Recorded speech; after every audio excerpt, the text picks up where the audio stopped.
Yes, people, welcome back to Albert J TV for another episode of Life Stories. But before we get into it, people, let's hit the intro. Yes, my people, footballing community, welcome back to Albert J TV for another episode of Life Stories. Hashtag episode 12. Joining me in the hot seat will be the legend himself, Kenny Ken. This will be showtime. Welcome back to Albert J TV.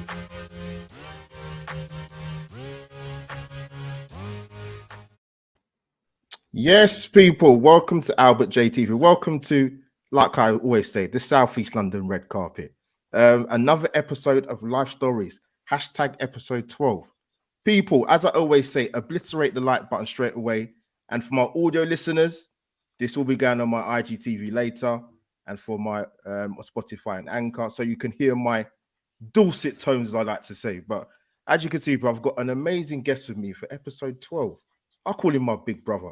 Actually, you know what? With Kenny, I've got to say this. You're probably one of the few people that for some reason, I kept missing you at Arsenal games. I thought, why can't I never find this guy?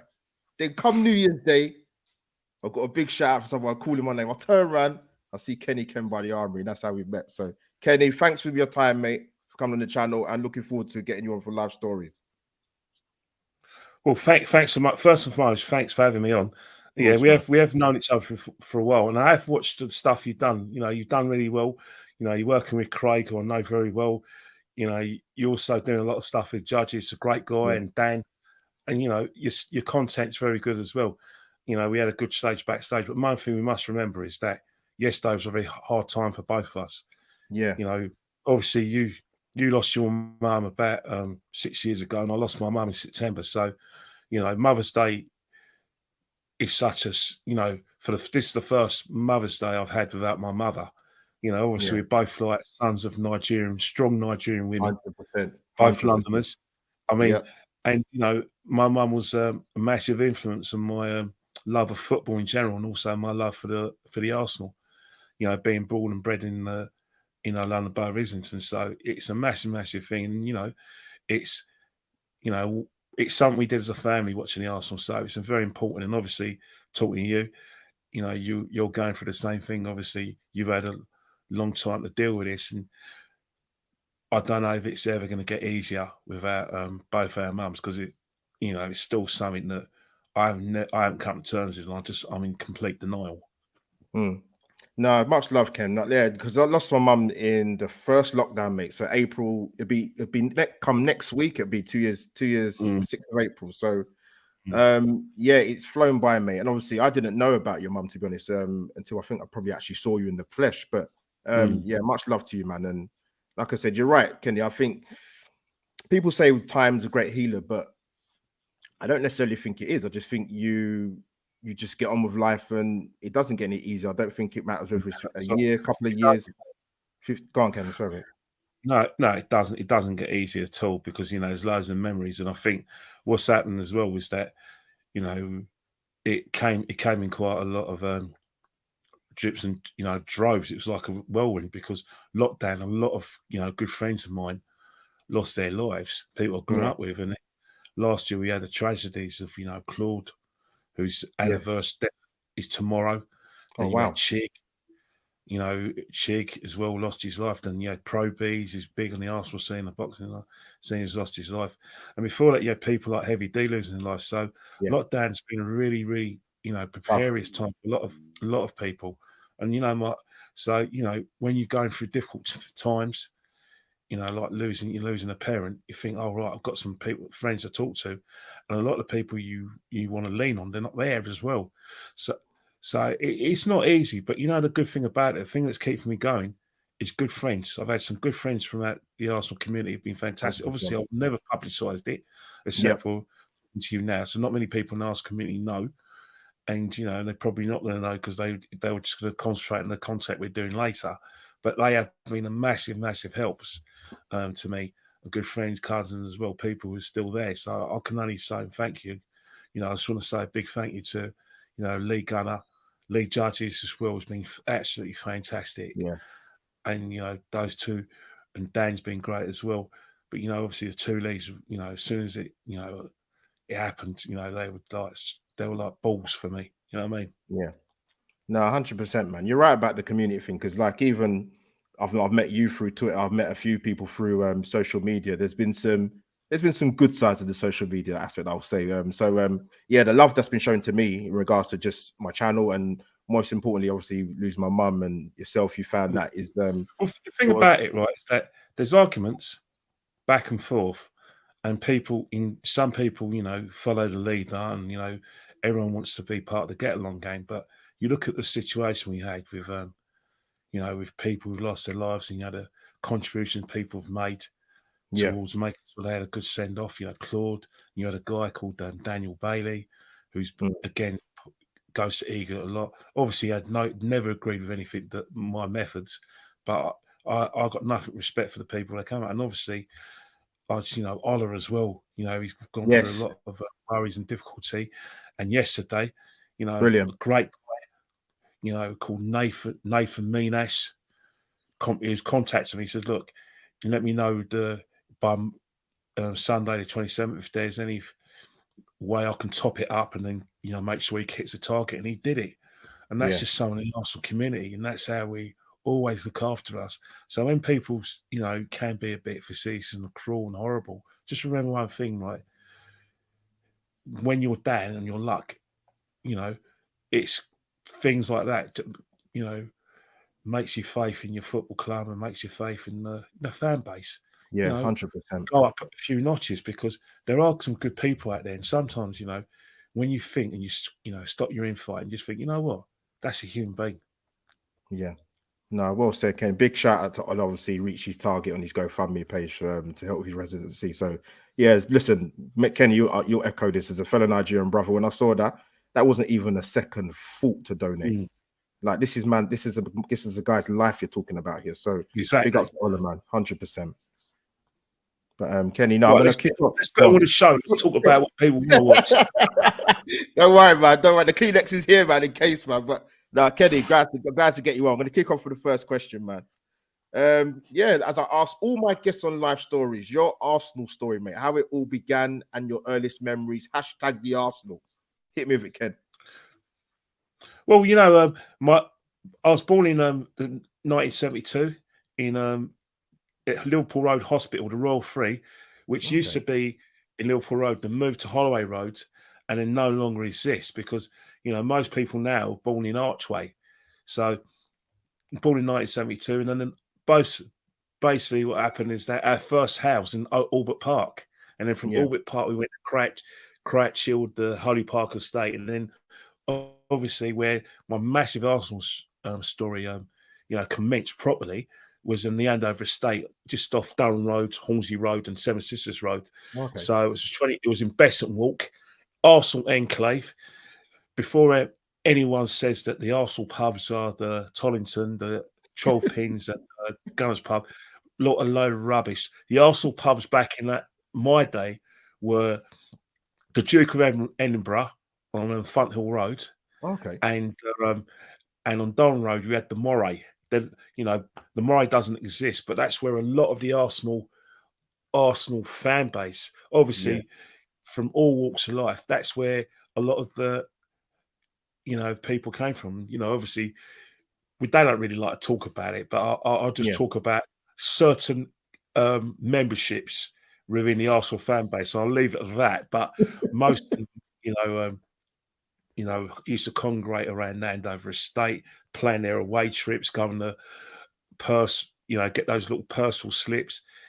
Obviously, I was a young kid. I didn't even know what it meant, but that's what they were talking about. And they used to go home and away, and they're a massive, massive influence. And then, my next door neighbour, who sadly passed away during lockdown, David Head, he played for Arsenal Juniors, and he played alongside Chrissy White, Raphael Mead.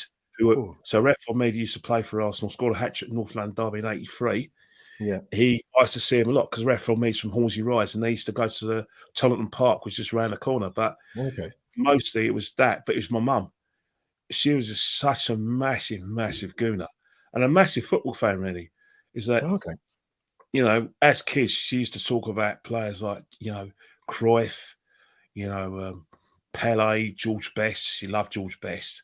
So I think it was you think about, is it a dad? Your dad's a football fan. It was really my mum. She was mad on football, absolutely mad. Obviously, football in the 60s and 70s, and obviously that's how I became an influence. But she really worked hard, because during my time, the best teams in Europe and in England were Liverpool. They had a superb side. I think it's probably before your time. But I'll tell you one thing: if you think about Sir Alex Ferguson's Man United, well, that Liverpool side, managed by Bob Paisley, was better than that. They won the European Cup, which is now the Champions League, 3 times, and they dominated English football. And when I talk about domination, you think about Man United's domination. Well, there was times when Arsenal challenged them, and so Chelsea and Man City challenged them. But in those times, the 70s and 80s, obviously they had the odd challenge from Nottingham Forest, and they had Everton, who won it a couple of times, and you had the odd time of Aston Villa. But it was Liverpool. So a lot of the kids, had it not been for their, people in Andover Estate and my mum, we could have gone into Liverpool. Remember, Kenny Dalglish was one of the best players I've ever seen. So my name's Kenny Dalglish. Remember, Kenny Sampson was just at Crystal Palace, so it was a bit of a toss-up. But it was combinations of my mum, obviously being our local side, and obviously at the time Arsenal was very, very poor, by the way. Tell people, So Terry Neal was my first manager, although that was early 80s, Ken, wasn't it? No. Theoretically, I was born in 1972, so it's debating me, but I don't remember that because I was a kid. So the first, manager I remember was Terry Neal, and by that time we became a cup side. So that's how you had the 1979 FA Cup final, the year before we lost to Ipswich in 1978, and then the 1980 where we should have basically won the FA Cup, the European Cup Winners' Cup, got to the finals, and we lost them. So by that time, that was it. I was hooked. But we had some tremendous times, before George Graham came along. We didn't win anything for 8 years between 79 and 87, and then George Graham came along, and I think that's where George Graham, not Arsene Wenger, is the real architect of the modern Arsenal. Because everyone talks about Arsene Wenger, rightly so. We played fantastic football under Arsene, but without George Graham raking that sleeping giant, we will never get where we were before. Don't get me wrong, he inherited some really good players from the youth team that, Terry Neal and Don Howe, like I said, manufactured. And obviously there are people like Johnny Cartwright and Steve Birchenshaw who've got these players coming through, Rocastle, Don Howe gave him his debut. Tony Adams was given his debut by Terry Neal. Then you had Martin Hayes all through the Terry Neal years. Martin Hayes, you had Niall Quinn as well, Irish lad.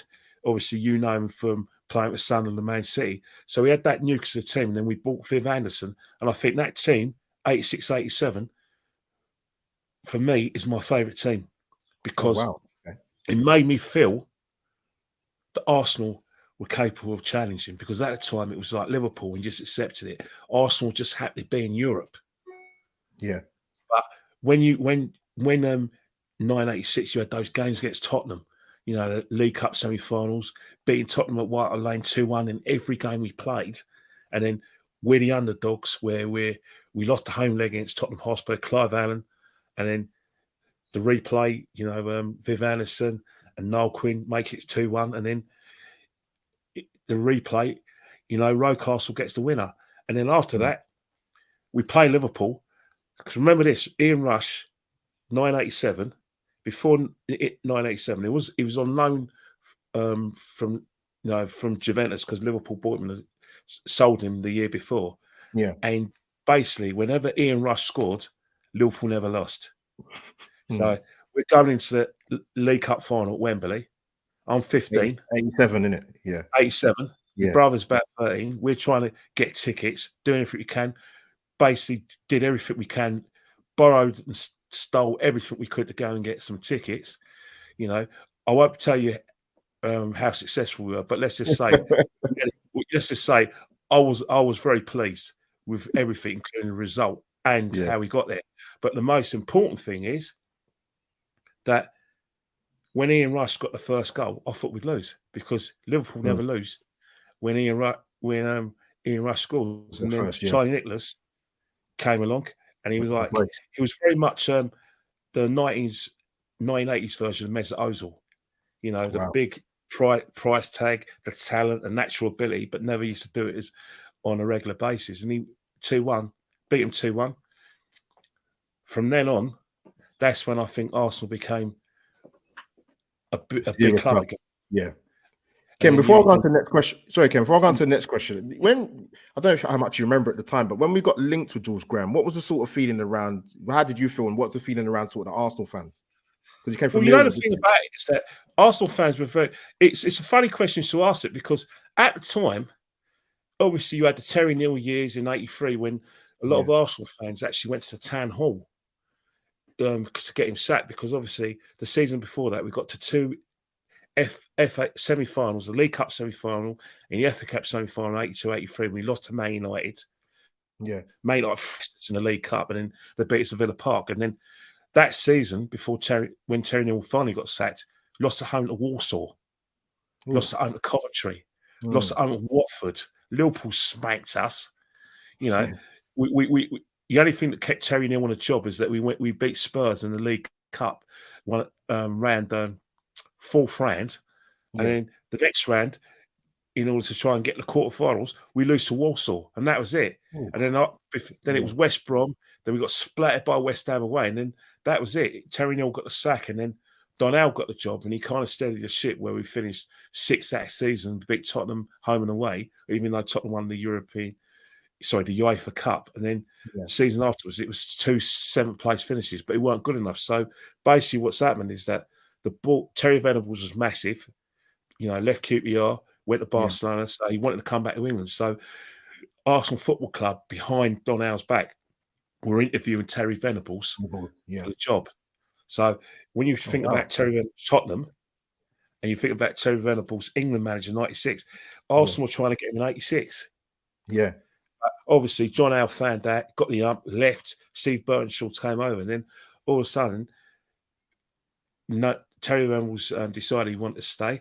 So we were looking for a coach, and George Graham came up. I think a lot of Arsenal fans at the time were happy because there wasn't this kind of, there wasn't this kind of like massive transition from like what was the Championship to what is now the Premiership. It wasn't a transition because, George Graham learnt his trade.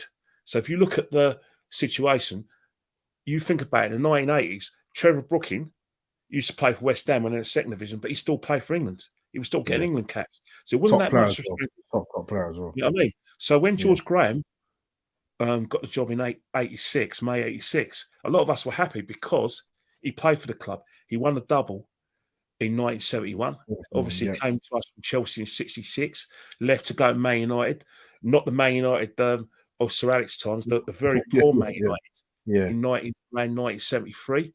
And then he came back to the club, and I was very excited because obviously the first thing George Graham did, and I think a certain manager from the Basque, who with nice hair, not the other one that we got rid of, the other one with nice hair. Well, we had at the time when George Graham got the job, he had Paul Mariner, Tony Woodcock as forwards. I remember them names. You had Tony Adams, you had Johnny Lukic in goal. So the first thing he did, he gets rid of Paul Mariner and Tony Woodcock. Tony Woodcock went back to Cologne. Paul Mariner got a free transfer, and then he promoted Niall Quinn as centre forward, and he had Martin Hayes, who were trying to sell to Huddersfield in '86 as the front two, and then players like Rocky, who Don Howe already gave his debut anyway in that season before. He became a prominent figure. And then you had you had Kenny Sampson, who was still there, the best left back I think that we've had at the club, and then Adams got a more prominent role because Adams, the centre halves before George Graham came, although Adams was getting games, were Dave O'Leary and Tommy Caton. God bless his soul, Scouser, Peyton Massey. So George Graham promoted Tony Adams, and then that's when we had a good team because remember we had Paul Davis in the midfield, and we had Steve Williams, who's a local lad, but we bought him back from Southampton. So we had a bit of a team, and then, you know, we won our first game against Man United that season. You know, Tiny Nicholas scored, and then we had lost a couple of games, and then we won an unbeaten run for about 25 games. We didn't lose a game from, like, I think September all the way up to January. And we were leading the table. We actually, you know, we were leading the table where we had Everton and Liverpool. And then obviously we fell away. But what we did is that we beat Spurs. I know Holly's watching. Hey, then Holly. Yeah, I got my Tottenham wives in the chat. We even though they won the first leg in the League Cup, we managed to beat Spurs, but we fell away from league. We finished 4th. So in that respect, that's when I fell in love with the players and the manager. Yeah. And I was always happy with George Graham. There wasn't any problems. Trust me, when he first got the job, a lot of Arsenal fans were excited. Yeah. Obviously, there was none of this Arsenal fan TV thing or one of these Albert's channel or Guinness talk. Of but course. Arsenal fans that he spoke to on the Andover estate, because obviously that was my hub, massive estate, which close to Arsenal. We loved it when George Graham got the job. We were happy because that season, Spurs had a new manager as well because they got rid of Peter Shreve, Islington boy. Yeah. And then they got David Pleat. So both Arsenal and Tottenham that season got, and then what's happened is that we were vying between you know, 3rd and 4th place because Spurs just had that, you know, with probably the first team I can remember that played one up front with Clive Allen and had the 5 midfielders. And they tried to copy France that played like that in '86. So in terms of George Graham, I think a lot of Arsenal fans will prove right about him because you know what it's like. If a manager's played for your club, automatically nothing changes. You want him. And George Graham, even then, we knew how much he loved the Arsenal. This myth about George Graham betraying the Arsenal and leaving Arsenal to go to Tottenham is a myth. He got sacked by the club. Yeah, exactly. Yeah. In my opinion, unjustly. And then he went to Leeds United, and because he wanted to come back to London and the Spurs job was available, he went to Tottenham from Leeds United. Didn't leave us. Yeah, he had Tottenham connections for a job, but Pat Jennings, this Spurs have come to us. He's a hero at Tottenham. They got a lounge after him. They love him. Yeah. And what about Sol Campbell, who's left Tottenham to go Arsenal? Yeah, Spurs won't accept Sol Campbell, but they accept Pat Jennings. Weird, isn't it? Football fans. Time to chat, mate. You're telling me, but no, Ken, great stuff. That's why I got you on, man. You're a walking encyclopedia, mate. That's what I want to get you on. But before I sort of move on to the next question with you, listen, you make a good point. As fantastic as Arsene Wenger was, obviously, you know, I'm 21 plus VAT, but George Graham was my guy and always will be for me. And what he was very good at, which I think probably why Wenger never won an European trophy at Arsenal, is that you have to respect the opposition.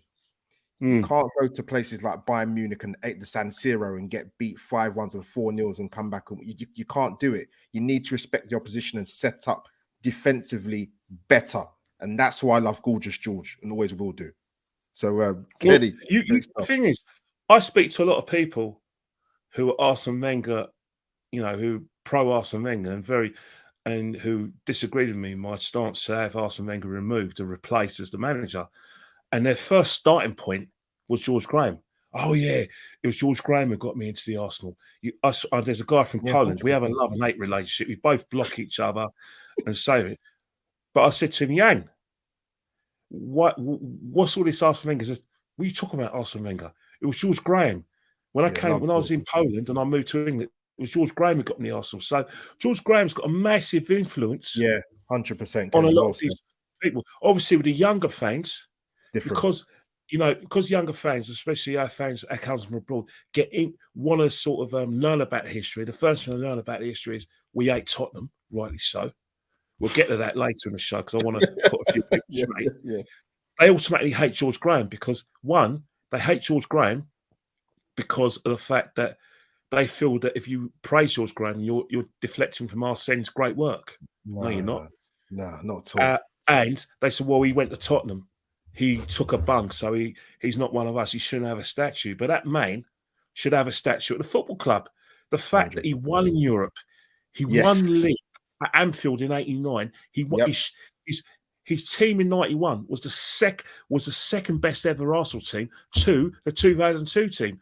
The Invincibles is not the best ever Arsenal side. It was the third best Arsenal side. The best Arsenal sides are Arsene Wenger's 2002 doubles winning side. Right? Well said. I'm Wenger out, but his best ever side I've ever seen is the 2002 double winning side. Then George Graham's '91 team, which should have been Invincibles if Tony Adams was not having an enforced rest during that period, and we didn't lose against Chelsea. Yeah, and then the Invincibles, but those teams produced by Arsene Wenger and George Graham, if you can morph Arsene Wenger and George Graham into one manager, we'll be winning the Champions League about 2 or 3 times. Ken, you make a good point before I come to the next one. Like in terms, I'll save it. I'll probably come back to it. But Kenny, great stuff, man. Super stuff. Right, let me get the next one on. Kenny, name me one Arsenal player from the past that you feel should get more recognition. # underrated. Paul Davis. Paul Davis came from a South London boy. Made his debut at 18 on Easter Saturday in the North London derby away at White Lane, 1-2-1.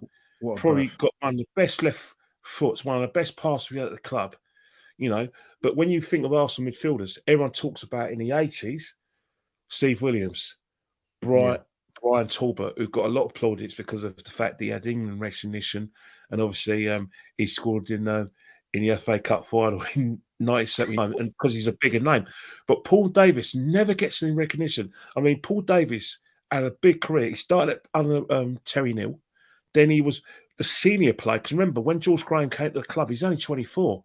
But he had about 6 years first team experience before George came. So even though he's 24, he was a leader. And he was actually a leader in that team. Quiet guy, never said much.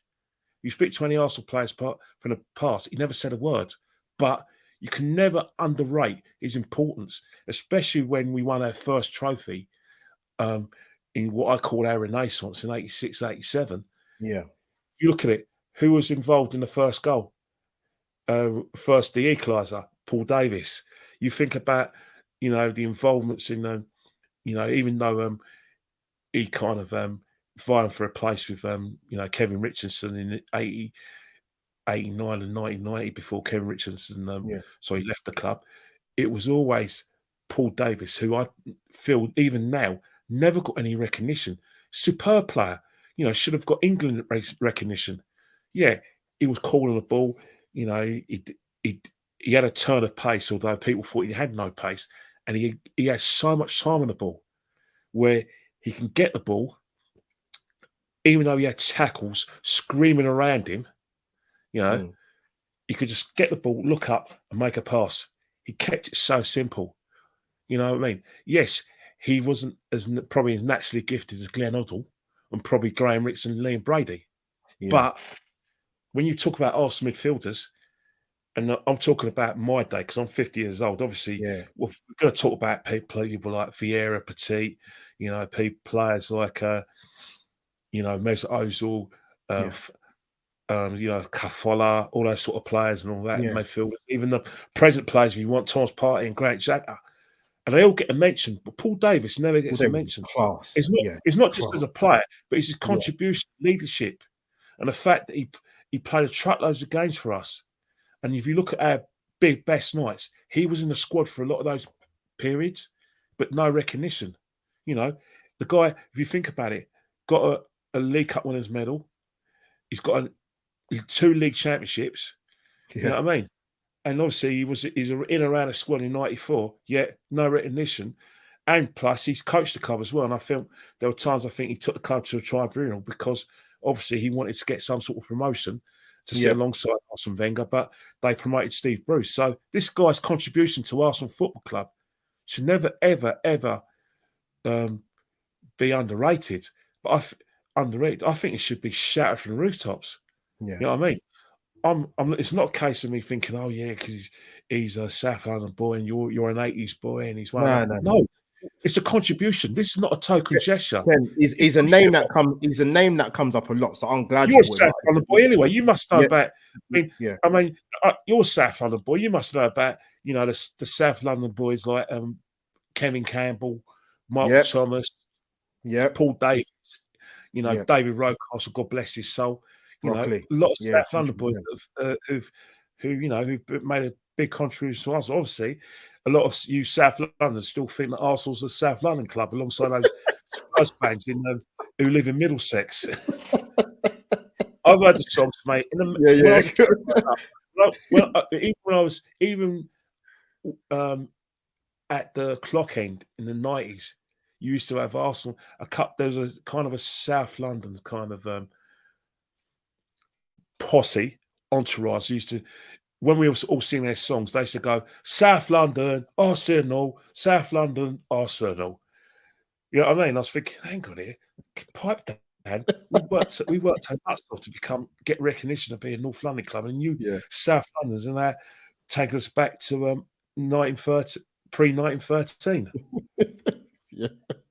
No, okay, great shot. He's a player that listen, classy, very elegant player, very classy on the ball, man.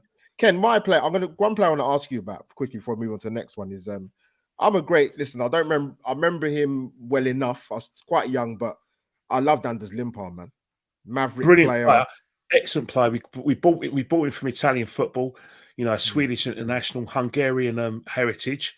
Yeah. And for a period, that 91 side, because if you think about the 91 side, he came in at a time when we didn't retain. In 1990, Liverpool retained the championship. And basically what's happened is that we finished fourth, even third behind Holly's team, Tottenham. Yeah. And, we kind of fell away, like we didn't defend our title properly. So we needed a bit of a revamp. And and basically the main part of our success in 89 was Brian Wildwood on one wing and, Rocky on the right-hand side, where we were very much a 4-4-2 side. So Arsenal, went back to that where we got some wingers in, because obviously, like I said to you, it's not a coincidence that in 1989 and 91, Alan Smith got the golden boot. Why is that? What's Alan Smith? Plays with his back to goal, can hold the ball up, and then all of a sudden thrives on crosses. So he's getting service from Rocky, and then he's getting crosses from Brian Wildwood, who can cross with his left foot and his right foot. So in terms of like getting Anders Limpar in that 90 to 91 team, that enabled Alan, Smithy to get a bit of service. And obviously you had Kevin Campbell, our friend, Brixton boy, come in the team, where he injected a bit of pace into the team as well. And obviously Merson playing off Alan Smith. But that kind of stretching teams down the left-hand side. Alan's Limpar was fantastic. Plus, he scored some really good goals for us as well. So 13 goals that season, Ken, all comps he got. Yeah. And when people talk about 91 side, everyone talks about boring Arsenal. We were the top league goal scorers. Let's not forget, when we won the league in 89, the reason why we won the league on goal difference is because we scored more goals than Liverpool. We scored 73, Liverpool 65. So when people talk about boring Arsenal under George Graham, let's go and have a look at the games that season, 88, 89, and look at the 90, 91 team. We battered teams. We pummeled them. I was going to say, we did. You think about Wenger's sides in 2001, 2002, even in that double side in 98, and you think about the Invincibles, right? The football they're playing. Well, we're playing football like that under George Graham. Yeah. I promise you. We were like a machine. Liverpool couldn't handle us, even though they had individually better players than us. Obviously, Man United were nowhere that time. Yeah. But the football we played, brilliant, was everything. So we could, if teams wanted to have it with George Graham's sides, we'll have it. We'll put a foot in. If teams want to sort of play long, we can cope with a long ball team. If you want to, score goals from a corner, for instance, there was a time when, it was Brian Wildwood, then Anders Limpar, corner, flick on by Stevie Bold, Tony Adams will go and head it in, or vice versa. So that's how we could score goals like that, or we could score brilliant goals from our individual players, like the Rockies and Marwood in '89, and then Anders Limpar. So we played really good football that time. Yeah, the football was pretty average in '93 up until about '95 when George Graham was forced out. I'd give you that. The football was quite boring, horrendous, great. really. Yeah, it were great. But the football we played in '89 and '91, and Anders Limpar was definitely a part of that in '91. Love him. Yeah. Is what is where I always will argue the toss about that '91 team and Arsene Wenger's invincible team. Although I think that the best team I've ever seen is the 2002 team. No, fair point. Listen, fair point. Listen, as Arsenal fans, we cannot help when we're born, but at the same token, Kenny, like I said, the 1990-91 side, what did we concede? 17 goals that season as well? Yeah, definitely. We had, and that was when Tony Adams was in prison for about 6 weeks when he was in Chelsea Nick. Yeah. He was in Chelsea Nick. And time when you thought Liverpool could see if they could capitalise on not having our leader. They didn't capitalise because guess what? We still had David O'Leary and we still had Stevie Bold. You know what I mean? And plus obviously '89 in goal you have John Lukic, like little wiggle. I don't know if anyone's told you about John Lukic's little wiggle. So when John Lukic was at the club, he used to do a nice little routine for the home fans. So when he used to come to the North Bank, we used to say, John, do your little wiggle. So I'm not going to do it now, but it's a nice little wiggle. And even when he came back with Leeds in 1990, 91, he still did his wiggle. We could try to get David Seaman to do it, but David Seaman, lovely guy, but you got no rhythm, mate. Go on, safe fans. No, Kenny, great stuff. Man. Let me fire in the next one, man. Keep going. Right, Ken, your one favorite footballing moment as an Arsenal fan, and also your one favorite moment as a non-Arsenal footballing moment. Whatever order you want to go, mate. I'm going to go as an Arsenal fan, right? A lot of people are going to think, right, he's going to say 1987 when obviously Rocky or winning at White Hart Lane, bloody Holly must hate me by now, or Liverpool fans, or LFC fan I'll notice. I'm going to talk about 1987 Cup final at Wembley. Right, but actually, my favourite Arsenal moment isn't even 1979 because that was the whole estate thing. It was actually 1980 when it was a toss-up between Paul Vasson scoring the winner in the Stadio Comunale when we drew 1-1. We drew 1-1 at home in the semi-finals of the European Cup Winners' Cup against Juventus. I think Betica scored for them, or I don't know if it's Cabrini or Betica. And then 88th minute, no one gave us a chance. Paul Vasson, part of the squad, never really played games for us, gone and got the winner.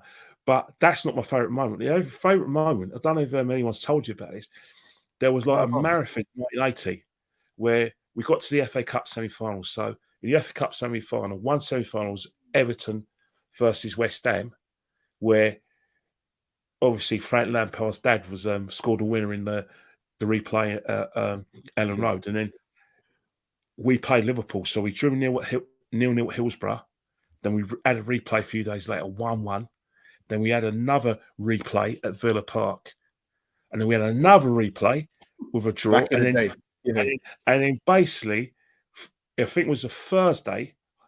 It was probably late April, May, that we went to Highfield Road. Yeah. I don't know why we didn't play at Villa Park. We played at Coventry Stadium. Don't ask me why. And we finally won 1-0. Brian Talbot scored the winner of a header across from Frank Stapleton on a turn. Brian Talbot header. I've never seen him do a header before. We went 1-0. And I think that was my greatest moment because I think finally, we finally beat the best team, for me, in the world, in Europe, although not the Forest in 90s, by that time, the European Cup winners holders, because they won it in 79 and they retained it in 1980. Yeah. Wow. Back to back. Cloughy, still a great, even though he loved the sauce, he was a great manager as well. So for me, that's my favourite moment.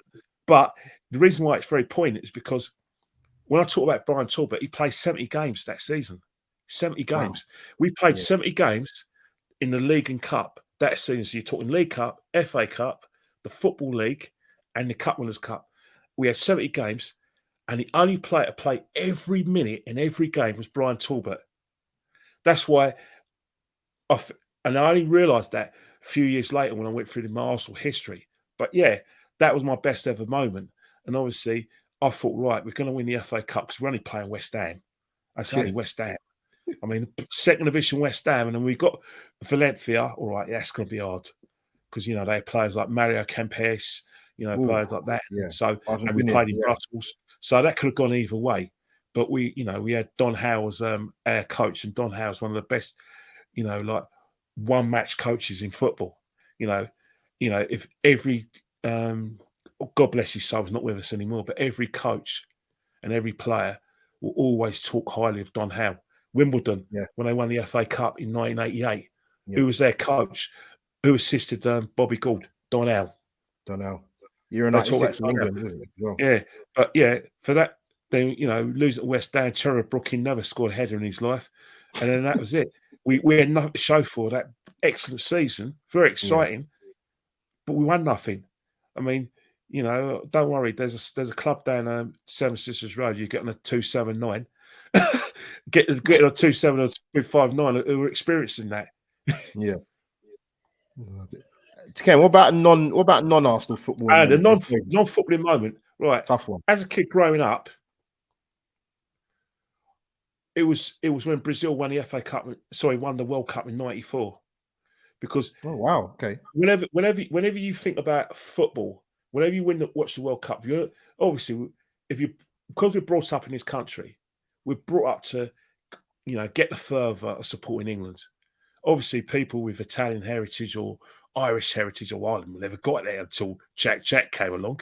But if you think about people with Italian and Spanish heritage, that was obviously they consider us to be Spanish, especially if you lived in working class enclaves. You'll support Spain, you wouldn't support England.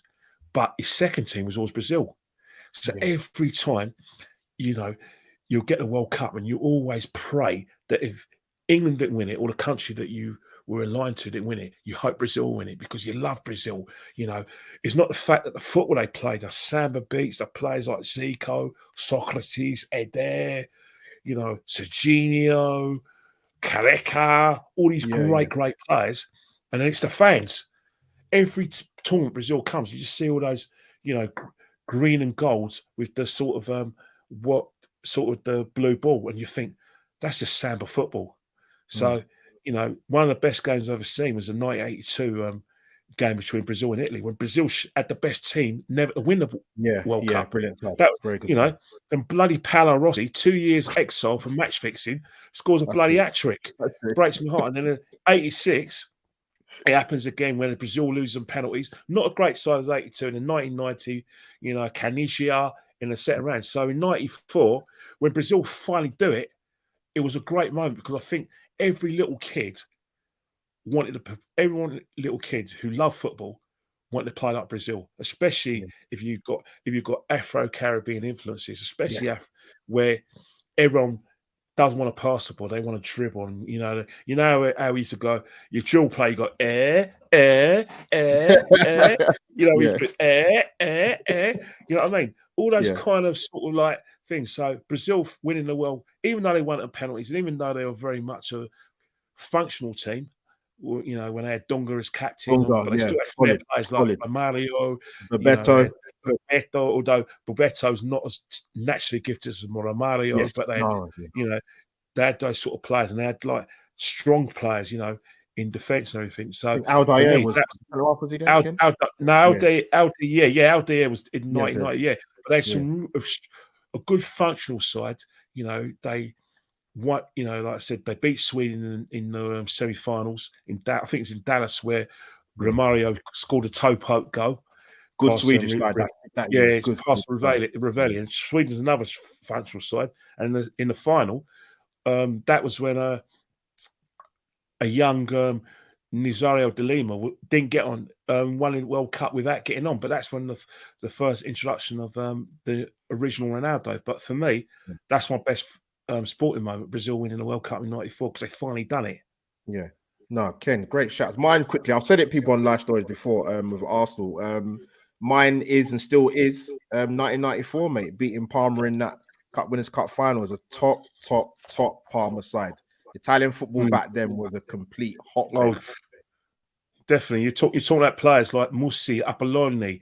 You know, you had Paglula in goal. You had players like Aspria, Sola, Brolin.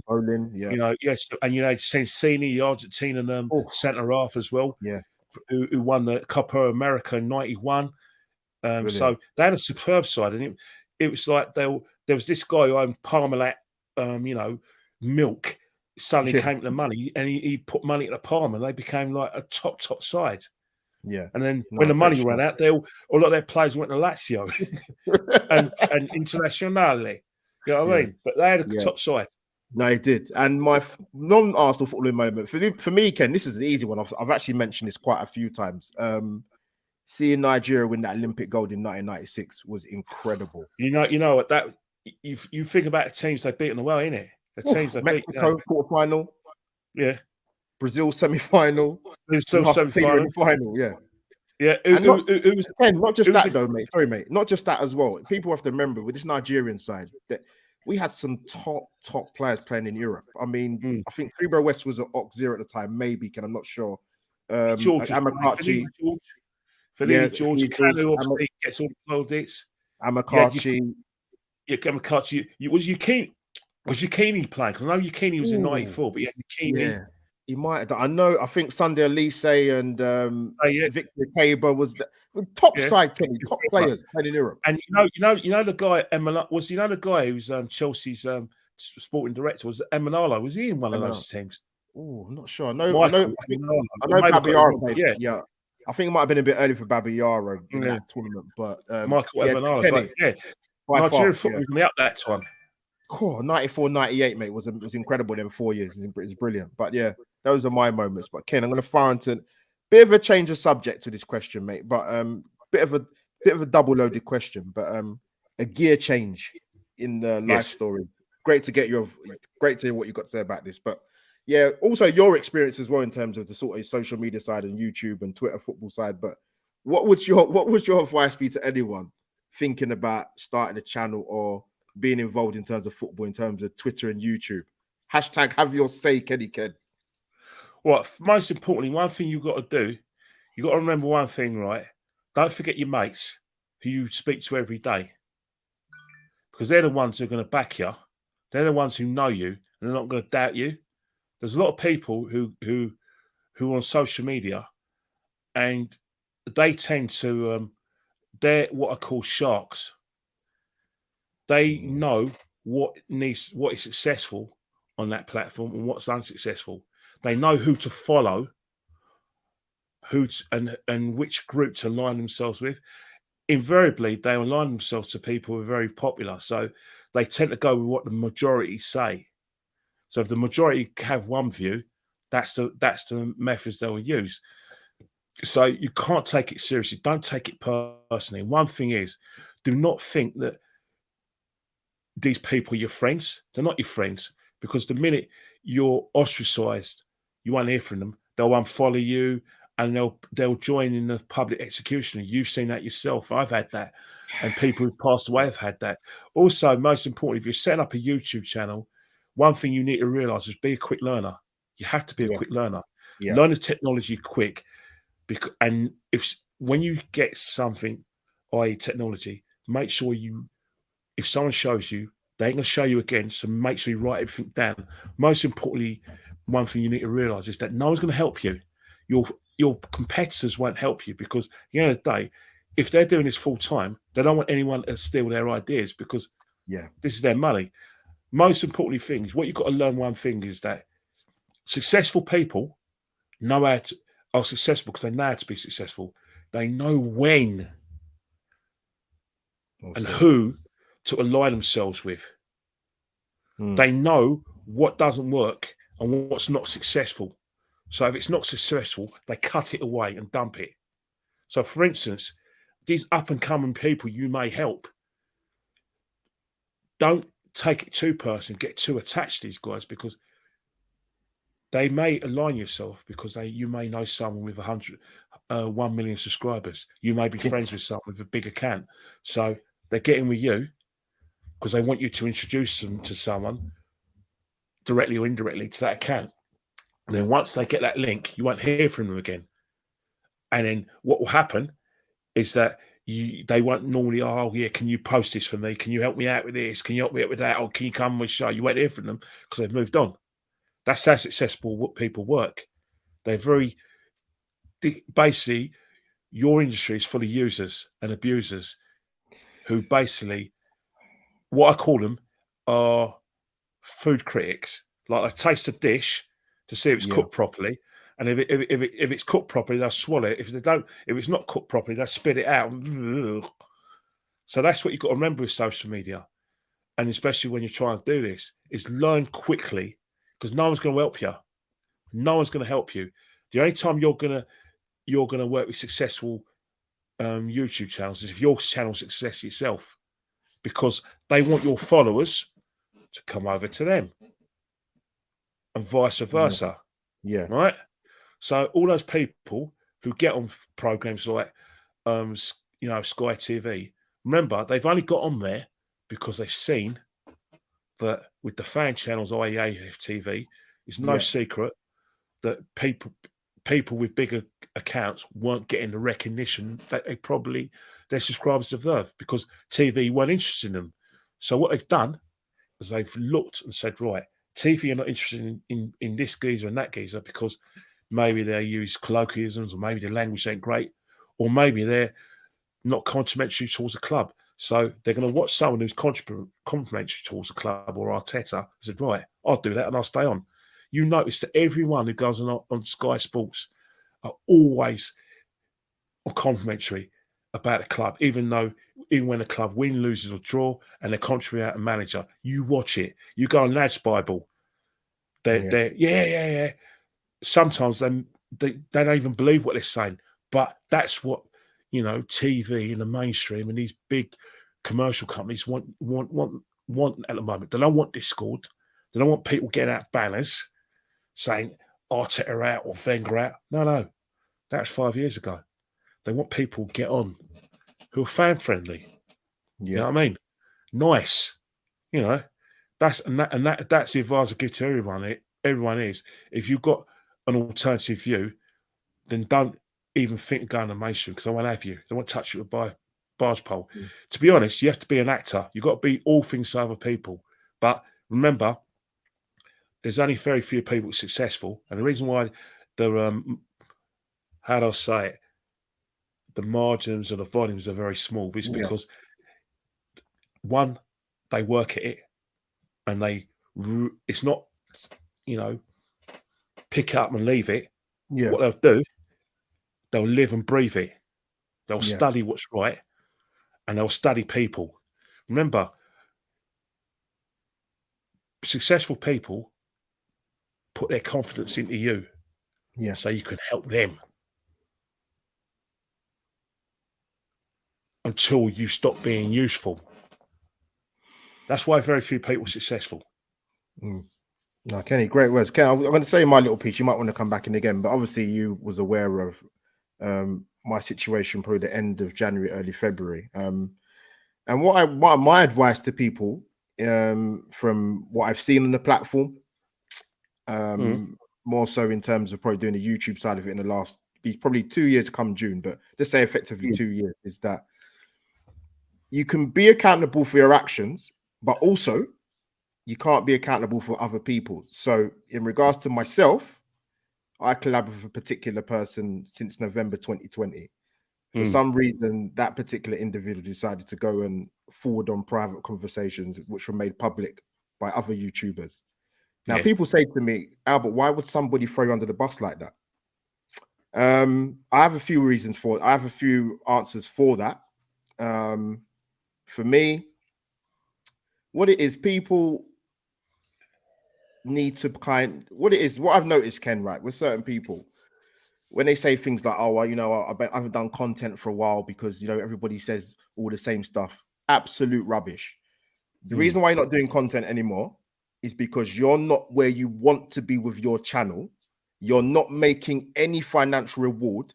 So I'll wake up one day, someone who's relatively, I've got a small channel, very small subscribers.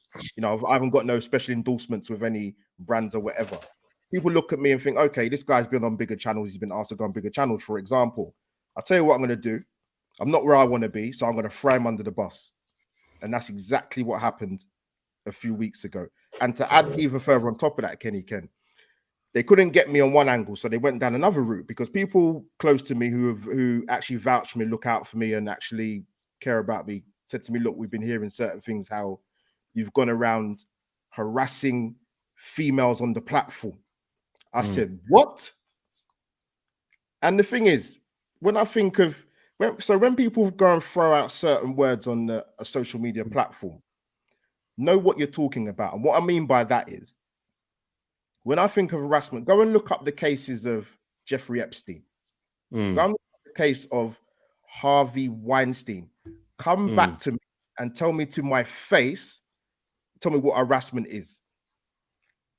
Albert, one thing I've got to say to you is that one of the buzzwords that you've got no defense over, one of the things, you've got to remember one thing, right, in social media, in any kind of media, whoever gets their story out first is the person to be believed. No matter how much you defend yourself, no matter how much you the fact is, people are going to believe what they want to hear. I know what people are saying about me.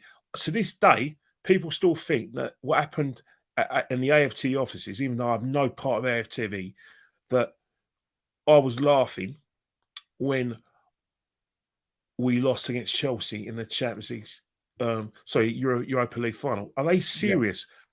I love this club with all my heart, but because some guy has got it out there, people are going to believe it. And then what will happen is that people you think are going to defend you will believe it. Because guess what? A lot of people on social media are followers. They don't want to upset the big followers. There's a lot of people who are on social media who need to get over themselves. 100%. Because I think that if someone's contacts you on social media, answer them. If someone sent you a message, answer the message if you can. I don't see any reasons why some people who think they're celebrities don't answer their panel.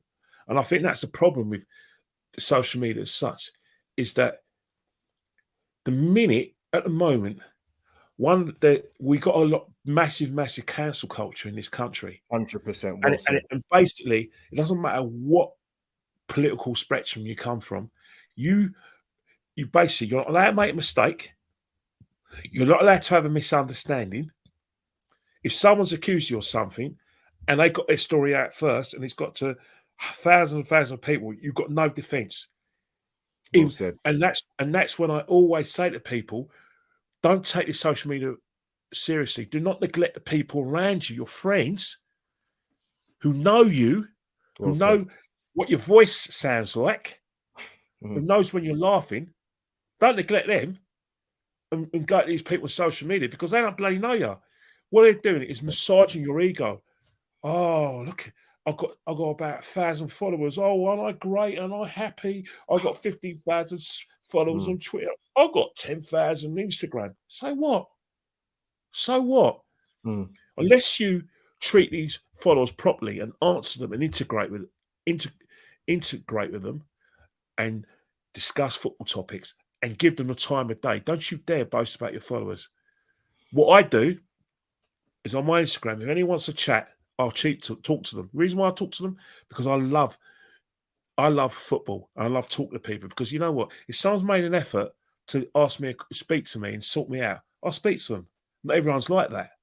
Yeah. But that's the problem we have on social media, is that there's too many people who want to cancel you. Yeah. They try to cancel you. So, for instance, the minute words like harassment of women, that's it. You got no defense. That's it. You're out. Yeah. I mean, you can lose your job and everything. For instance, these accusations he makes against you, supposing if someone who you work with who's got the ump with you, Yeah. Read that filth. Yeah. They Good could have point. They could have put you in problems with your work. And the Yeah. people with social media don't understand the damage they do to people's lives. Ramifications. 100%. Ramifications. Because what they do is that they just think, oh, let's put this video out so I can get about 50 followers, new followers, and then get another 50 the next day, or see how many likes they get. They think it's a game. Yeah. What sort of people go when someone, if someone's in a fight, a mate yours is in a fight, or someone's getting arrested, don't go and break it up, or don't go and see if they can get some up. Who films these things? Yeah. What are these people getting this thing up? Oh, let's film it and then put it onto YouTube, knowing full well that Mad. one, Yeah. you've done nothing. You've done nothing to help that person. Two, that person could be someone who's had a bad day, but who could lose his job and his whole livelihood because you went on your phone and went, "Look at me." And what did you do it for? Oh, so I can get more followers. Oh, Views, my phone followers. hasn't stopped ringing since I put that on my thing. Oh, everyone wants to know me now. And then some pork chop from the Daily Mirror, and everyone will go, "Oh yeah, is it possible? Can we use your photo, please, and your video, please? We'll give you the credit because you might have used it." And it's not a case of if you say no, they'll still use it anyway. But you think that you're famous, and what happens? 3 weeks, 2 weeks later, everyone's forgotten about it. No one gives a monkeys about you. But that person's still feeling violated, feeling like he can't get out of bed in the morning. And that's the thing with social media. You can't put the genie back in the bottle. But remember one thing, right? See it for what it is. Enjoy yourselves on social media. Don't forget your mates, your real mates, and interact with your followers. If someone asks you a question, bloody answer it. If someone asks for your advice, bloody answer it. Because guess what? Some of these guys on there have no one to talk to. They see you as someone they've got to know, even if you don't know them personally. So, and they may have problems. So help them.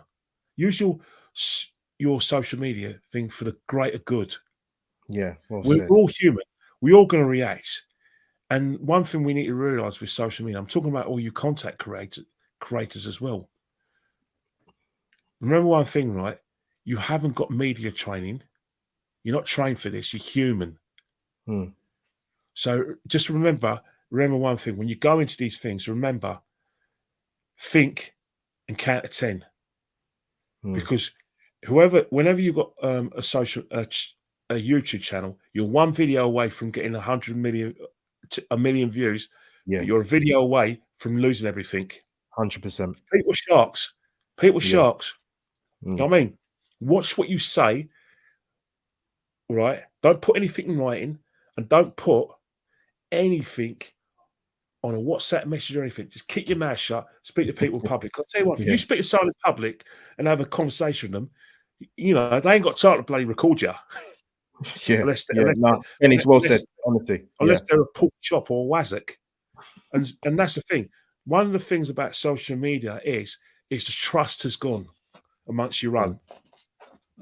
Ken, to finish up on that from me, I said this on when I did my content on my channel, sort of addressing the witch hunt that took place a few weeks ago. I said, look, some of these people are the same people that would tweet #BeKind when Caroline Flack took her own life 3 years ago. Yeah, and yet they'll be part of the piranhas that will go for somebody. The hypocrisies are incredible. All right. I'll say this all the time. People, because they watch YouTube, they watch their Netflix, they watch their Amazon, they watch their BBC TV. You for some reason we identify with celebrities. Yeah. If a celebrity dies, we start crying. We never met them. We start crying because we identify with them because they're in our lives. They entertain us. We think we know them. But most importantly, because they entertain us, either on EastEnders or on the football pitch or even presenter, they're in our living rooms all the time. So we feel it. We start crying. So when Caroline Flack loses her life, anyone you don't know loses their life, be kind. You look at a lot of people who are used, say, Black Lives Matter. and all these other things matter. And they say, oh yeah, we're all together because of what's happening in the United States. But you look at the people who say Black Lives Matter, they probably wouldn't give a toss about what's going on in our cities. You know, people from deprived backgrounds who can't get a job, who can't get housing, who basically, you know, live in areas where basically society are trying to kill them off. You got a poor area. Every area, a working class area, has got about 5 kebab shops, 3 chicken shops, and a McDonald's on either side of the road with a KFC. But you won't sit in Guildford in a nice middle class area. You see gastros and everything, healthy stuff. So in that respect, people are not upset about that. And invariably, people from working class backgrounds, maybe you say black or moving, live in those sort of areas. But no one talks about that. But they identify with a slogan. Or they identify with a celebrity, be kind and blah, blah. Yet you're willing to kick Claude down. My mate Claude didn't do nothing. You know, we try to explain that the remark that made by Swan was to do with something that's Chelsea and Arsenal fans, West Ham fans, the DVD. But because he came off in the 94th minute and he's used the word off, that's it. No explanation. Boom, cancelled. No benefit of that. That's it, cancelled. You defend him, you're cancelled as well. Be kind. Be kind. He's one of your own. You wouldn't get a bigger Arsenal fan than Claude. You would have got a bigger Arsenal fan than him. He's a. You mean this guy lives and breathes Arsenal. You know, lived and breathed Arsenal. But they say be kind. Oh, what about the geezer who's on your doorstep who you knew? Or what about? Well said. Or you look at you know certain GoFundMe's. Certain big accounts and didn't get involved, didn't promote it, didn't even help contribute towards it. But they're ready to talk about situations, you know, happening in the United States, or use be kind, but you don't. But when one of your own needs your help, silence. Yeah, well said. Well said. Couldn't have put it better, mate. Ken, listen, that's why I got you on, man. Particularly that kind of question. It's I like to get people's thoughts and opinions about social media because everybody has something to say. But listen, I want to get your points on that. Yeah, thank you for your private messages and support, which is much appreciated. Trust me. The reason why, because I could see what was happening. Yeah, I could see that people latched on to a word and an accusation which you had no defence over, and because your voice, someone's put your voice on, right? You're not always like that, but you got exasperated, right? Yeah, which we do get exasperated. Yeah, 100%. You got exasperated. You probably had dealings with the person concerned and wasn't favourable to yourself. And you think, right, you've had a bad day, but you're not allowed to have a bad day. You're not allowed to be exasperated for one day or a few days afterwards. You know, that's the thing. But you've learnt now to remember the people who you know and who you know. 100%. And remember this thing, right? If you're going to take social media seriously, interact with your guests or people who link with you, and if you know, and talk, don't, because when grudge, and try and find out the problem, because when people bear grudges, they do things without thinking. And the person who did that was probably thinking, why the hell did I do that for? Ken, you know what? Who knows, man? Who knows? Well, yeah. Well, he's not. Well, if he hasn't benefited from what he's done, and he hasn't got the justified the traction, traction, then he's wasted his time. Because I haven't turned against you, have I? No, you haven't, Ken. My fellow Nigerian brother, you know, no. Craig hasn't turned against you, Simon Arsenal. You know, obviously, Miss Skeevy hasn't turned against you. So what did that achieve? What it said. It's mad. So people, like I said, anybody wants to get into YouTube, listen, there are some positives with social media. Believe me, there are. It might not sound like it after me and Kenny. YouTube, work hard. Yeah, work hard. 100%. Yeah, put content out every day. One thing I'll leave you with, and all you YouTubers learn something, right? Because I'm not a YouTuber. I'm not your competitor. I'm never going to be able to do this. I've got this nice, posh camera and everything. All right. Camera, yeah. Go on. All right. Very posh microphone and everything's posh setup. But I'm so cack-handed, I'll probably break it in about a month's time. It probably won't be there. One thing I always say, and this is really good advice. Yeah. If you want people to take notice of you and they're ignoring you, stand in front of them and keep shouting, which means content every day. You've got a YouTube channel, you want to do it 3 times, 3 videos a day. Daily. Get your stuff out there. Know the times and everything. Because if they don't hear from you, they're not going to know you. They're going to forget you. So just keep shouting in front of people. Scream. Grab them by the arms. You have to be constant at this game. Constant. Don't get down if one of your videos only gets 50 views. Keep at it. That's the key thing. That's the thing. Because I know it will get you guys down that you've worked your nuts off. You've got all the mud cons. You've got the introduction. You've got all the sort of like tags and everything. You worked your hard about it. You're really excited. No one watches. Keep at it. Keep at it. No, well said, Ken. Love to pieces, man. But yeah, we'll take it back to the footballers. That's what I've got Kenny on here for. But thanks for that, mate. Great opinions, man. But let me get the next one up. Let's fire it in. Name me one non-Arsenal player, past and present, that you would have liked to see him play for the Arsenal. Plenty to choose from, mate. Kenny Dalglish. Good shout. Great shout.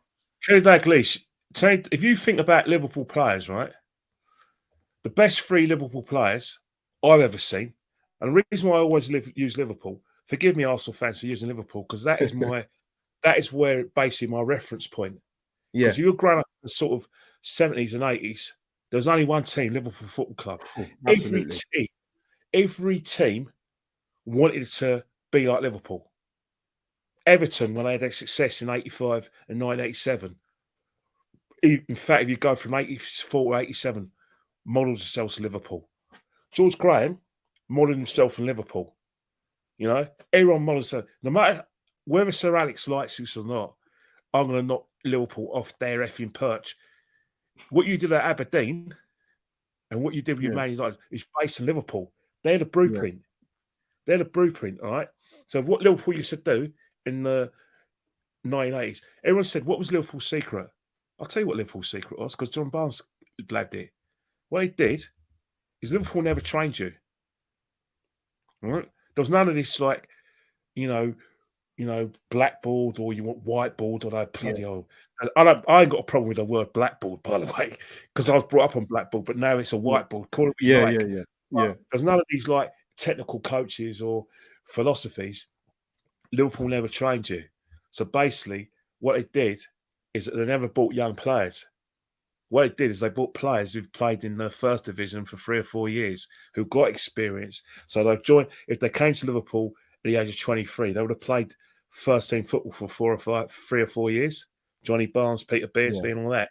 And then what will happen? They'll work it out and learn for themselves. And they had those kind of players.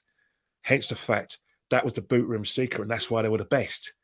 So when you talk about Kenny Dalglish, the best ever players, one of the best British players I've ever seen. I mean, 100. He did a lot at Celtic, and he won a lot at Liverpool. Trust me, he didn't have much pace, but he had a big backside. Yeah, he did. Seriously, he could see a picture. He could score goals. Yeah, he could get in right positions. He was Peter Beardsley before Peter Beardsley. Wow, and good reference point. His kind of partnership with Ian Rush,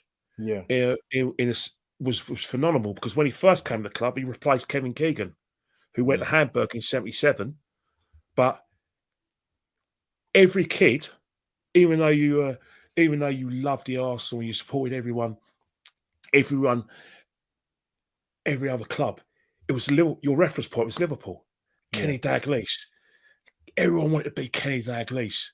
He was one of the best British players ever. You look at Liverpool's best ever players, I wouldn't be surprised, right? Kenny Dalglish is number one, and Johnny number two is probably like Johnny Barnes, and I Keegan. suppose they put Gerrard there, but you know, I could have chosen any Liverpool player during that period. I liked Terry McDermott. I loved Terry McDermott. You know, midfielder, bit like Frank Lampard actually, because you look at Frank Lampard when he's at Chelsea, the midfielder who was an attacking midfielder, can make late runs in the box. Terry McDermott everyone talks about Frank Lampard and David Platt. Terry McDermott was doing it, 30 years before them. He was the original Frank Lampard, the original David Platt. Terry McDermott, he's a great player. And you've got Jimmy Case, great player. Sammy Lee was a great player. Phil Neal. Good shout. That Liverpool team was a machine. So when you talk about non-Arsenal player, I always look at that Liverpool side. Kenny Dalglish, one of the best players I've ever seen. I'm not allowed to. There's a couple of players I'm not allowed to say. What, in the present? Holly wants me to say it, but I can't say it. I'm not allowed to say it. I'm sorry, Holly. I love to say it, not on this platform, man. Not on this platform. I can get Albert, message Albert, but I'm not saying it on this platform. There's a couple of players Kenny, don't. And growing up in North London, what I will say, Holly, is that on Andover Estate, there were a few Spurs fans on the estate. And I'll leave it at that. Good shot, Kenny K. Good shot. Let me see. The last question. People, big up people in the chat, by the way. Thank you for your interaction. One more question. This is a good one, actually. Name me one non-English footballer, past and present, that you have enjoyed watching play or did watch play. Sport for choice. Well, Kenny Dalglish saying English, but I'll go. If you give me another one, all right, no problem. One of the players that I enjoyed, non-English player, past and present. Tough choice, isn't it? There's so many, Kenny. So many. Could it be an Arsenal player? Could it be any? What player? What's the criteria? Arsenal, anyone? Does it have to be obviously one Arsenal then, and then non-Arsenal? The best player I've ever seen at the carpet is Thierry Henry. Everyone talks about Dennis Bergkamp being the best ever player for Arsenal. And I respect that. I fully understand it because Dennis is one of those players who basically, if he was blinded, he'd still be our best player because he sensed things. People say he saw things that before. He knew where the ball, phenomenal. Ian Wright and Thierry Henry where to go. He knew that. Another thing is he's a tough bastard as well. I mean, he looked like he looked like Joe Root, the Milky Bar kid. Seriously, when he first came, he was like a Milky Bar kid. Season afterwards, I mean, he had just as many sending offs as Patrick Vieira. He was an odd bastard. Second season, when Bruce Rock got in the team, then when first Stuart Houston and George, sort of Arsene Wenger came in, he started doing the weights, innit? You weren't messing around with Dennis. Dennis could have it. Yeah, don't just talk about the silky skills and the great goals that he scored against Sunderland, the great goals against Barnsley in that 97-98 season, and also the goal against Dabby Sass and all that. He was a tough man. He was. Dennis could have it. If you wanted, then if you went in a room with Dennis, right, you're both coming out marked up because Dennis will mark you. Dennis was nasty. Yeah. So don't anyone ever say Dennis Bergkamp wasn't a nice one. But for me, Vava Vum. Whenever Thierry Henry put on an Arsenal shirt, I never once worried about anything. Yeah. My blood pressure was low as an Arsenal fan. Good shot. Yeah. I thought we were always going to win. Yeah. I don't know. He changed the way centre forwards play their football. 100%. And that's the biggest compliment I give. Yes, Dennis, I get it. I shake your hand. It's basically. I get the Dennis argument, but I know what you're saying. Yeah. It's basically like if you look at it like that, it's basically see my fingers. They're both in line with each other. There's not anything in it, but for me, on a personal preference, it's me. But in terms of like now and the best player, players I've seen some really good players. I've seen Maradona. I've seen Messi, I've seen Ronaldo, and all those. Ken, sorry, Kenny, sorry to cut him, bro. How good was Michel Platini? Michel Platini was a genius. Michel Platini was actually a midfield. He's basically a goal scoring midfielder. He was a number 10, who but had an extraordinary goal scoring record for a number 10. Yeah. Extraordinary one. And, he basically won the 1984 European Championships on his own. He's got 9 goals. 9 goals. 9 goals. You think about it when in the semi-final in 84, when they're losing 2-1 to Portugal with about a couple of minutes left, Michel Platini wins it for him. Great commentary from John Motson, by the way. Yeah. Anyone that hasn't heard it, you know what I mean? Tigana, Platini! That's folklore, isn't it? That's European folklore. But, I still think that everyone says Ronaldo and Messi. I always go Ronaldo because of the fact he's done it at any other club. But in terms of like the best ever player I've seen, obviously I've seen really, to be honest, I don't know, man. I hate to say it's a tough one because in terms of like the best defender I've ever seen, non-English defender, non-Arsenal defender was Jap Sam. I think there was a time when we played. He was flipping. Yeah, at the time when Man United beat us 2-1 in 99-2000 season, where I thought that centre half performance was the best performance I've ever seen. So Sam. But in terms of player, for me, because it's in my lifetime, Diego Maradona. Diego Maradona. I didn't see Pele play, and obviously, if people want to say Pele, but my mum told me about Pele. My relatives, my uncles, and people on the manor who were about 10 years ago told me about Pele. They saw 1970. But to win the World Cup on your own, where you had a very, very, just probably above average Argentina. You remember Argentina had players like Valdano, Burachaga and Valdano. But apart from that, they were functional players. But Maradona won that World Cup on his own. Remember, he got sent off against Brazil when he kicked Batista. When they lost 3-1 at Argentina, and he got marked out. He had about five players marking him when they lost the first game in 1982 to Belgium. But 1986, that goal against England, the second goal. Come on, the way he gets his back to goal and he pirouettes, and then all of a sudden Peter Reid is jogging, doesn't think Maradona's going to get near him, and he turns as a turn of pace. Pew, goes by Peter Reid, goes past Terry Fenwick, goes past Butcher, puts the ball in. Forget the handball. We all knew he had. At first, when he went up and put the header past Shilton, I didn't think it was handball. I actually thought that Peter Shilton was so slow and that it was a header. It was only afterwards when we realised that he beat Peter Shilton because Peter Shilton, wasn't quick enough, and he put ball in with his hand. But Peter Shilton should have taken him out.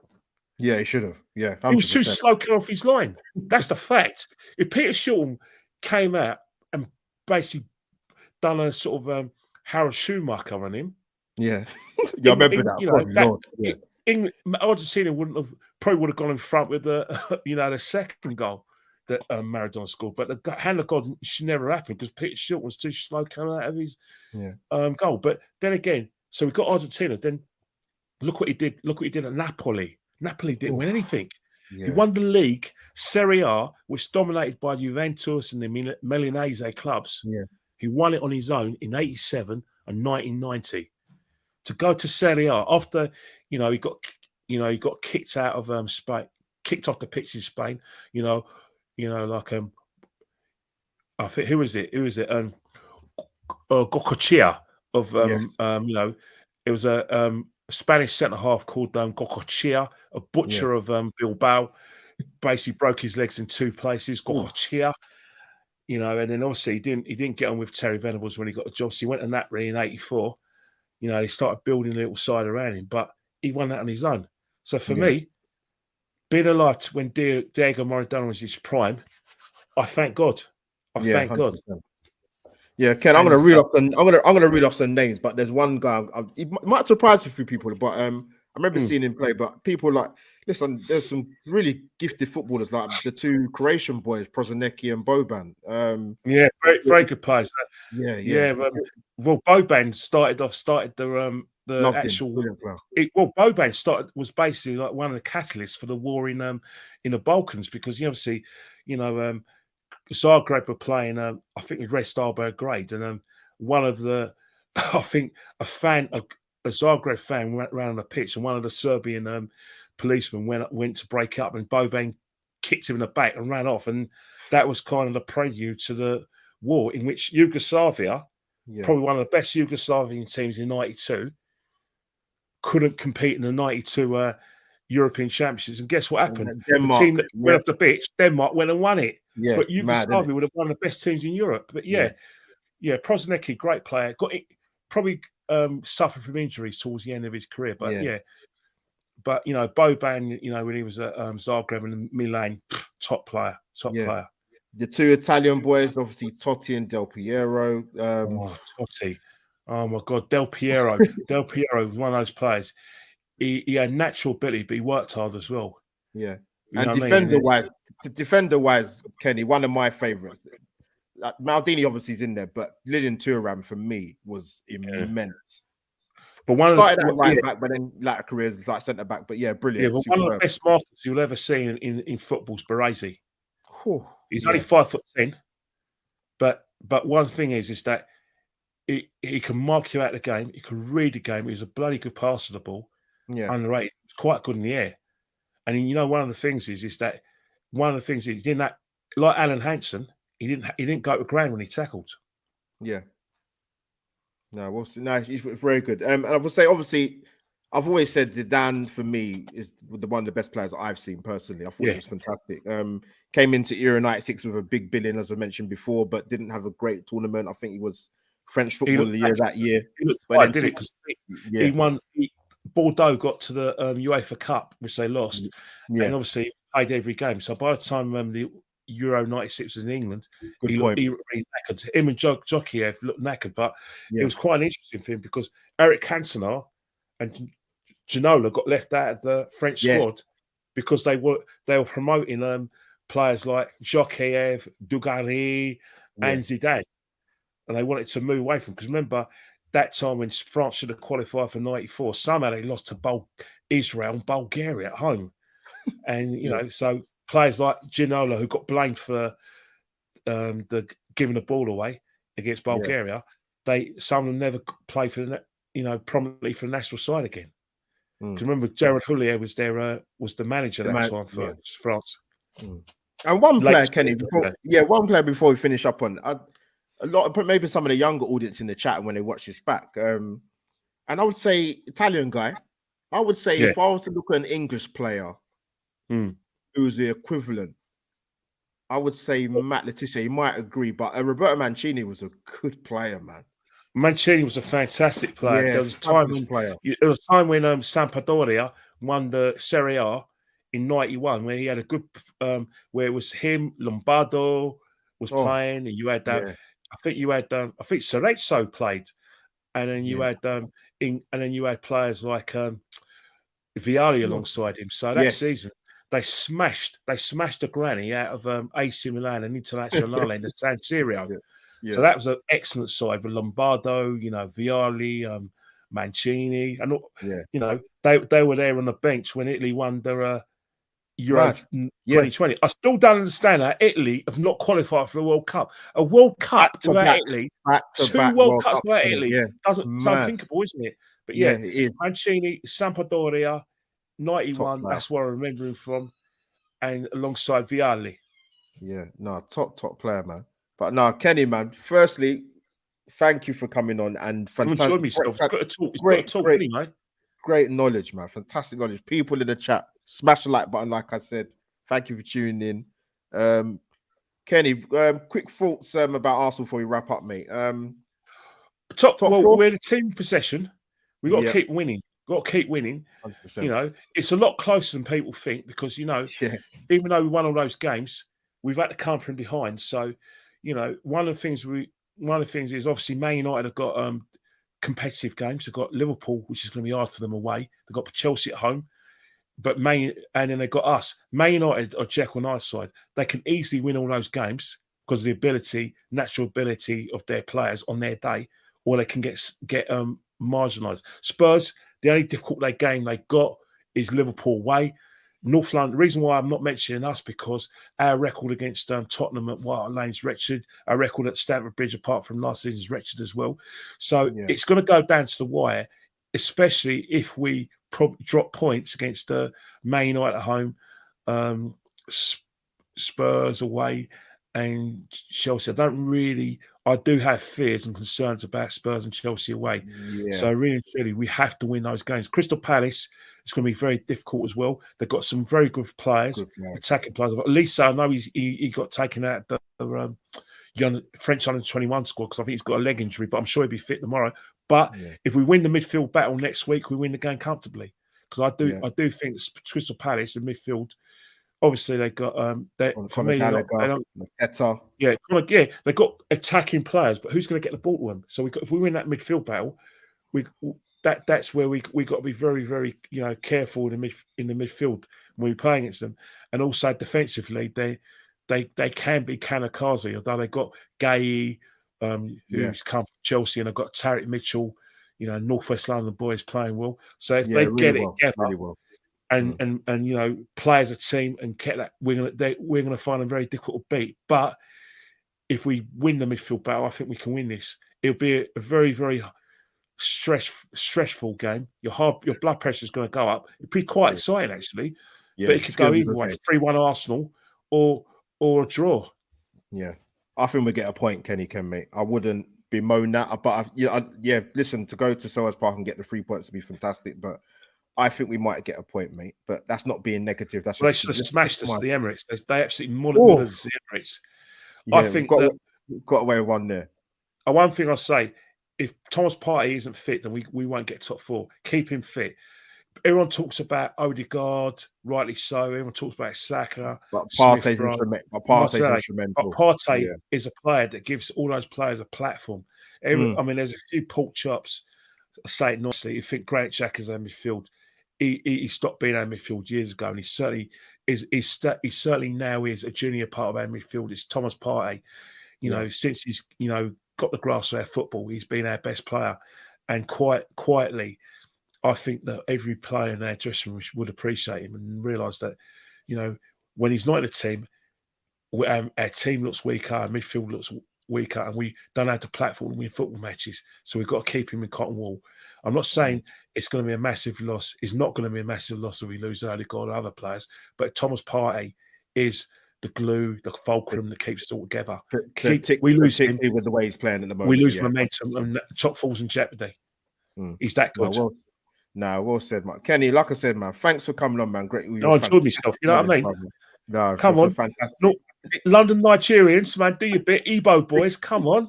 Stick it together, bro. 100%. Much love to you. Yeah, man. Anambra State, Imo State, come on, do your bit. Yeah, 100%, man. We'll link up soon, definitely. People, I'll put this on my audio. Like I said, follow Kenny Ken on Twitter, Instagram's going on the bottom of the screen. Pick his knowledge, pick his brains, man. Got a lot to say. Very knowledgeable, but people, that is me.